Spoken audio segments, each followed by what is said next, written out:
Assalamualaikum. Waalaikumsalam. Halo juga Bu Rosita.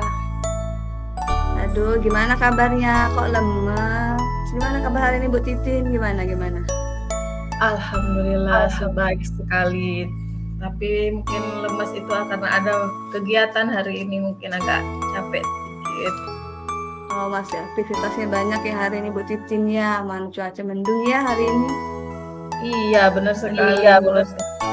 Tadi aja ke sekolah kena hujan. Agak kena hujan dikit. Gerimis. Tapi alhamdulillah masih sehat ya Bu Titin ya. Alhamdulillah Ya, jaga stamina, ya jaga kesehatan, jaga stamina-nya biar tetap semangat ya Bu Titin ya, biar selalu sehat Bu Titinnya. Oke Bu Titin, kira-kira pertemuan kita hari ini apa yang akan kita berbincangkan? Kira-kira rencana Ibu Titin apa dalam percakapan kita hari ini? Ya, baiklah Bu Rosita ya. Sebenarnya saya ada sedikit masalah dalam proses pembelajaran yang telah saya lakukan, karena di sini saya mengalami kesulitan dalam pengelolaan kelas Bu Rosita. Karena ini pengalaman baru bagi saya mengajar kurikulum Merdeka ini bertolak pada berdiferensiasi Bu Rosita, mana murid akan ribut dan digangguin teman juga seperti itu Bu Rosita. Oh, jadi ada sedikit kendala dalam pelaksanaan kegiatan pembelajaran berdiferensiasi Bu Titin di kelas ya, begitu.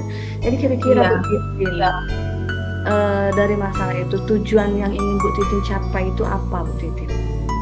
Apa yang pengen Bu Titin capai tujuannya?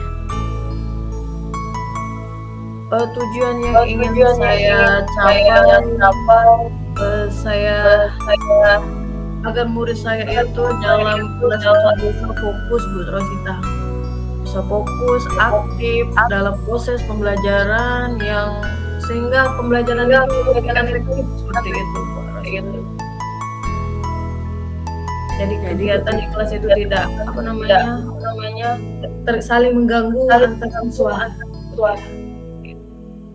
Aman, nyaman ya, terlihat dia lebih kondusif lah seperti itu. Dan kegiatan berdiferensiasi, pembelajaran berdiferensiasi ini terlaksana dengan baik ya Bu Titin, begitu sekali Bu. Tapi kira-kira kemampuan Bu Titin ini yang Bu Titin miliki ini tentang pola pembelajaran berdiferensiasi itu ada nggak kemampuan yang Ibu Titin miliki? Saya sebenarnya kemampuan mengajar itu sudah cukup lama Bu Rosita. Tapi kalau yang berdiferensiasi ini, pola berdiferensiasi ini baru diterapkan untuk pertama kalinya di kurikulum ini. Kalau sebelumnya saya belum pernah mempraktikkan pola berdiferensiasi.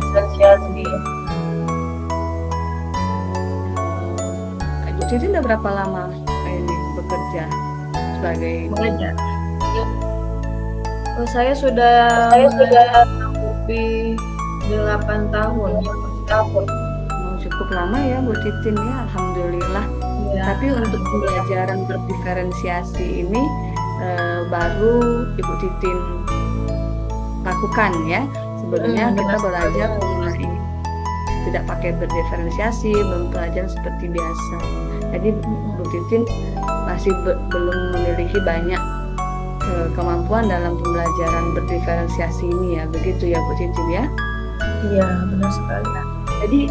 Jadi kira-kira selain itu yang sudah selain pengalaman, kira-kira kendala atau hambatan yang Ibu alami dalam pembelajaran berdiferensiasi ini apa saja yang menjadi kendala besar yang mengganggu atau yang membuat Bu Titin merasa resah untuk melaksanakannya?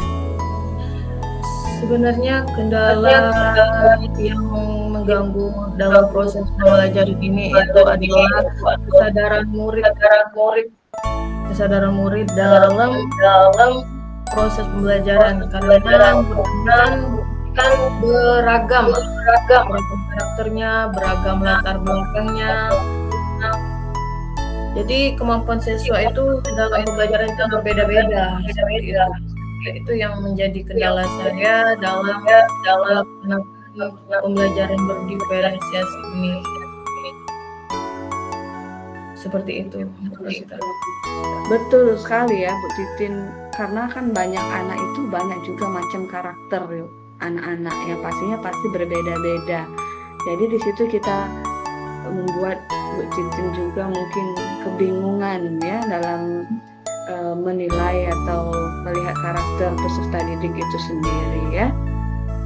Jadi dari hambatan-hambatan itu Bu Titin, kira-kira Bu Titin bisa memilih atau bisa menentukan langkah yang akan Ibu Titin lakukan ke depannya supaya hambatan itu hilang atau bisa terlewati. Langkah-langkah apa kira-kira yang akan Ibu Titin lakukan untuk menyelesaikan hambatan yang tadi terjadi? Iya. Baiklah, mungkin hambatan itu yang dapat saya kira-kira hambatan yang dapat saya atasi itu, saya bisa melakukan pendekatan dengan murid saya dan juga wali muridnya, bagaimana proses pembelajaran yang baik dilakukan. Terus selanjutnya juga sebelum itu saya melakukan asesmen diagnostik langkah awal saya dalam membenarkan proses pembelajaran di dalam kelas saya, Bu. Oke, bagus sekali Bu. Berarti Bu Titin akan melakukan diagnosis awal ya mengenai kemampuan awal peserta didik, mendekati satu individu siswa dan bahkan melibatkan wali murid seperti itu ya Bu Titin tadi ya, akan Titin ambil. Boleh, seperti itu bagus sekali Bu Titin sepertinya ya. Dan strategi yang akan Ibu lakukan untuk mencapai tujuan itu selain langkah-langkah tadi, ada nggak strategi tambahan? Selain langkah-langkah yang sudah Ibu Titin ambil tadi, strategi lainnya ada nggak? Tentu saja ada, Bu Rosita. Saya pertama merancang dulu perencanaan pembelajaran yang akan saya lakukan. Selanjutnya mungkin saya akan membuat suatu media pembelajaran, seperti misalnya media menggunakan video, baik dari YouTube, bisa menggunakan video sendiri melalui Canva, seperti itu. Banyak lagi yang bisa saya lakukan, bisa merubah metode pembelajaran saya biar membosankan agar siswa itu tertarik dengan kegiatan pembelajaran yang saya lakukan. Iya, supaya pembelajarannya lebih menarik ya Bu Titin ya. Ada lagi sih sebenarnya Bu Rosita tambahannya, yaitu kan sekarang kan kurikulum merdeka. Jadi saya bisa sebelum masuk ke dalam pembelajaran ini, saya bisa ice breaking terlebih dahulu agar pembelajaran tidak membosankan, bisa meningkatkan semangat belajar siswa tersebut. Jangan itu lebih punya energi lagi untuk menyiapkan kesiapan belajarnya seperti itu. Iya, pasti seru kan, jadi siswanya lebih semangat ya Bu Titin pasti ya. Iya, dengan nyanyi ya, biasa ice breaking itu kan ada nyanyi atau games atau tebak-tebakan. Iya, bagus itu Bu Titin, bagus sekali Bu Titin, lanjutkan strategi seperti itu, keren, bagus ya. Jadi anak-anak bisa lebih sudah tadinya capek, bisa lebih semangat lagi ngikuti pembelajaran. Lagi pembelajaran Bu Titin pelajaran matematika, ya. Jadi sekali itu Bu Titin. Jadi kira-kira komitmen dari Bu Titin dalam rencana aksi ini nanti apa, Bu Titin? Ada komitmennya? Komitmen yang akan Ibu Titin lakukan? Ya, komitmen yang saya akan lakukan yaitu saya berusaha akan menciptakan suasana pembelajaran yang lebih efektif dan efisien di kelas saya terutamanya, sehingga siswa yang ada di kelas saya itu merasa senang dengan kegiatan yang saya lakukan. Walaupun banyak yang menjudge kalau matematika itu menakutkan, tetapi dengan pola pembelajaran yang saya lakukan, apalagi sekarang menggunakan pola pembelajaran bervariasi berdasarkan kebutuhan siswa, mungkin bisa menciptakan belajar yang lebih efektif dan efisien seperti itu. Saya akan mencobanya. Ya, mudah-mudahan ya Bu Titin ya bisa selalu komitmen ya dengan apa yang Bu Titin sampaikan tadi, terus dilanjutkan.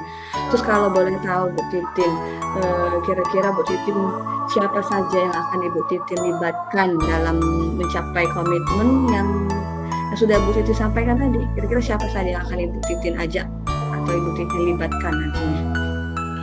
Yang jelas saya akan mengajak rekan sejawat atau teman guru lainnya, terutama yang mengajar di bidang mata pelajaran yang sama dengan saya. Terus saya akan mengajak kepala sekolah yang jelas sebagai pimpinan atau atasan saya. Terus juga wali murid siswa juga saya akan berkolaborasi dengan wali murid untuk melihat perkembangan belajarnya siswa saya tersebut, Rosita. Ya, jadi dilibatkan semua ya Bu Titin ya dalam fungsinya nanti ya Bu Titin ya. Iya. Oke. Jadi menurut Bu Titin bagaimana tindak lanjut dari coaching kita hari ini Bu Titin? Yang tindak lanjutnya Bu Titin dari kegiatan coaching kita malam ini Bu Titin? Tindak lanjut yang akan saya lakukan yaitu saya tetap meningkatkan kompetensi belajar saya. Misalnya saya mengikuti komunitas belajar saya, baik yang ada di sekolah maupun yang ada di luar sekolah. Karena sekarang kan di dalam sekolah karena sudah berbagai komunitas belajar yang guru inovatif, dan kalau yang luar sekolah komunitas belajarnya yaitu untuk bisa ikut MGMP seperti itu. Berarti Bu Titin selanjutnya tindak lanjutnya meningkatkan prestasi ya agar lebih berprestasi terus ya Bu Titin ya, seperti itu kan Bu Titin ya. Oke, bagus sekali Bu Titin. Jadi Bu Titin bisa nggak Bu Titin sekarang Bu Titin menyimpulkan Bu Titin sepertinya yang sudah kita bahas tadi Bu Titin sudah bisa lebih baik ini seperti. Jadi tolong bantu simpulkan dari kegiatan kita coaching kita hari ini malam ini Bu Titin. Bisa Bu Titin? Insya Allah bisa. Siap. Oke, siap Bu Titin. Jadi kegiatan coaching kita ini saya itu merasa sangat senang Bu Rosita setelah di coaching, karena saya itu merasa lega, sangat permasalahan saya ini harus saya selesaikan bersama. Masalah yang saya alami dalam pembelajaran ini bisa saya atasi setelah saya di coaching, membuka pikiran saya. Berarti setiap masalah itu pasti ada solusinya, dan saya juga mendapatkan pencerahan dari permasalahan ini. Saya mengucapkan terima kasih banyak mengucapkan terima kasih kepada Ibu Rosita dalam coaching saya dan meluangkan waktunya. Terima kasih sekali lagi Bu Rosita. Oke Bu Titin, saya juga mengucapkan terima kasih kepada Bu Titin. Makasih banyak sudah mau mempercayakan saya mendengarkan keluhan yang Bu Titin rasakan. Saya juga berharap, saya juga dalam pertemuan ini juga kita sama-sama belajar. Saya pun jadi tahu bagaimana pembelajaran yang Ibu Titin sampaikan tadi, berdiferensiasi, mengenal siswa. Jadi kita lebih saling menguatkan di sini ya. Saya juga berharap Ibu Titin kedepannya bisa lebih hebat lagi, bisa mencapai tujuan yang Ibu Titin harapkan sebelum yang kita sampaikan di awal tadi. Semoga apa yang Ibu inginkan bisa terwujud, bisa terlaksana, dan semoga sukses di kedepannya ya. Bu Titin semangat terus Bu Titin. Saya juga mengucapkan terima kasih. Mungkin kita bisa berjumpa di lain kesempatan. Kita akhiri dulu ya kalau begitu ya Bu Titin ya. Oke, kita akhiri kucing kita hari ini. Semoga kita semuanya dalam keadaan sehat dan Bu Titin bisa melaksanakan tugas dengan baik. Begitu pula dengan saya. Oke, saya akhiri. Kalau ada kata saya yang salah kepada Bu Titin, saya mohon maaf yang sebesar-besarnya. Saya akhiri. Wabillahi taufiq wal hidayah. Wassalamualaikum warahmatullahi wabarakatuh. Selamat malam Bu Titin. Waalaikumsalam warahmatullahi wabarakatuh. Oke.